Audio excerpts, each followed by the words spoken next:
osmotic pressure. The pressure exerted by the osmosis.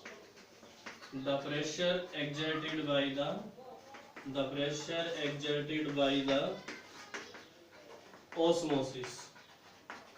Osmosis called osmotic pressure. Osmotic pressure.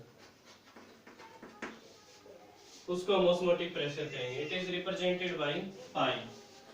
It is represented by pi. Represented by pi. Pi से हम इसको represent करेंगे. Osmosis क्या होता है?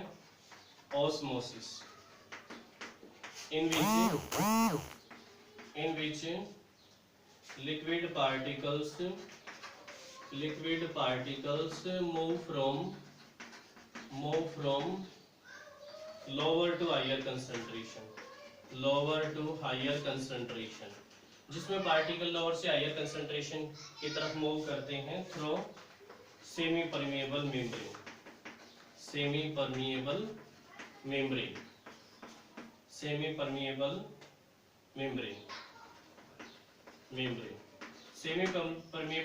के through अगर पार्टिकल लोअर कंसंट्रेशन से हायर कंसंट्रेशन की तरफ मूव कर रहे हैं तो उसको हम क्या कहेंगे?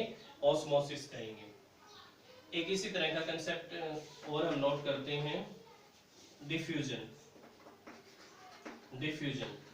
अगर हम डिफ्यूजन की बात करें तो इसमें पार्टिकल हायर से लोअर कंसंट्रेशन की तरफ मूव करते हैं, बट इसमें किसी सेमी परमिएबल मेम्ब्रेन की आवश्यकता नहीं होती.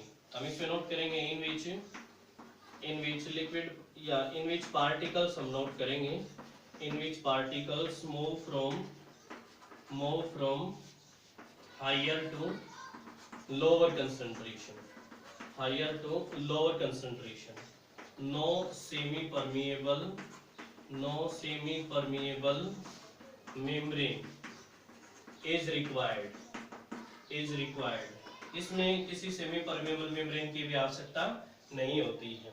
सो हम ऑस्मोटिक प्रेशर की बात कर रहे थे. Osmotic pressure, the pressure exerted by the osmosis called osmotic pressure, जिसको पाई से डिनोट किया जाता है. और हम इसमें नोट करेंगे pi directly proportional to C and T. यहाँ पे सी और टी कंसंट्रेशन और टेम्परेचर है. हम नोट करेंगे कि लिक्विड पार्टिकल्स हैं हमारे पास. ये सेमी परमिएबल मेम्ब्रेन है. ये लिक्विड के पार्टिकल्स हम ले रहे हैं, लिक्विड पार्टिकल्स, और ये हम सेमी परमिएबल मेम्ब्रेन नोट कर रहे हैं. सेमी परमिएबल मेम्ब्रेन ये एक ऐसी मेम्ब्रेन होती है जो सिलेक्टेड पार्टिकल्स को ही पास आउट होने देती है.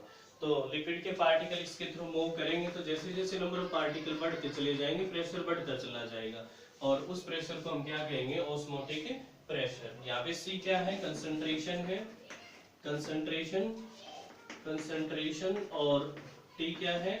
टेम्परेचर है. मीन्स हम नोट करेंगे जितनी ज्यादा कंसंट्रेशन हम बढ़ाएंगे पार्टिकल उतने ज्यादा मूव करेंगे, प्रेशर उतना ही ज्यादा होगा. इसलिए जो ऑस्मोटिक प्रेशर है वो डायरेक्टली प्रोपोर्शनल होगा कंसंट्रेशन की. और ऐसे ही टेम्परेचर को हम नोट करेंगे. टेम्परेचर जितना ज्यादा हम प्रोवाइड करेंगे पार्टिकल उतनी ज्यादा एनर्जी को गेन करेंगे, और पार्टिकल जब एनर्जी को गेन करेंगे तो उनमें काइनेटिक एनर्जी की वैल्यू बढ़ती चली जाएगी, जिसकी वजह से वो फास्टली मूव करेंगे through the semi permeable membrane, जिसकी वजह से ऑस्मोटिक प्रेशर उतना ही ज्यादा होगा. सो हम इसमें नोट करेंगे pi directly proportional to C T. Simplify करेंगे C R T, where R is gas constant. R इसमें गैस कांस्टेंट है. Pi is equal to C हम नोट कर सकते हैं कंसंट्रेशन है, और कंसंट्रेशन को हम n बाई वी नोट कर सकते हैं. C is equal to n by V, क्योंकि कंसंट्रेशन को जब हमने एक्सप्रेस किया था तो नोट किया था मोलरिटी के अनुसार, number of moles of solute in 1 litre of the solution. इस वजह से हम इसको नोट कर रहे हैं. सिंप्लीफाई करेंगे pi V is equal to nRT. This is known as watts of equation. इसको हम वाट्स ऑफ इक्वेशन भी कहेंगे. सो ओवरऑल हम यहाँ पे नोट करते हैं ऑस्मोटिक प्रेशर. इसमें मॉलिक्यूलर मास कैसे निकालेंगे? मॉलिक्यूलर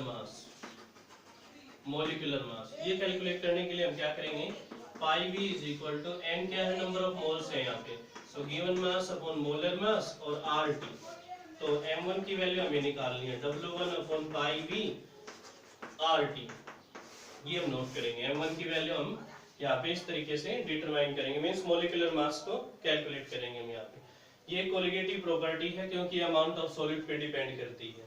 हमें पता है जितनी ज्यादा अमाउंट सॉलिड के बढ़ाते जाएंगे सॉल्यूशन उतना ज्यादा कंसंट्रेटेड होता चला जाएगा और उसी के अनुसार जो ऑस्मोटिक प्रेशर है वो अफेक्टेड होता चला जाएगा। इसलिए ये कोलिगेटिव प्रॉपर्टी है। It depends on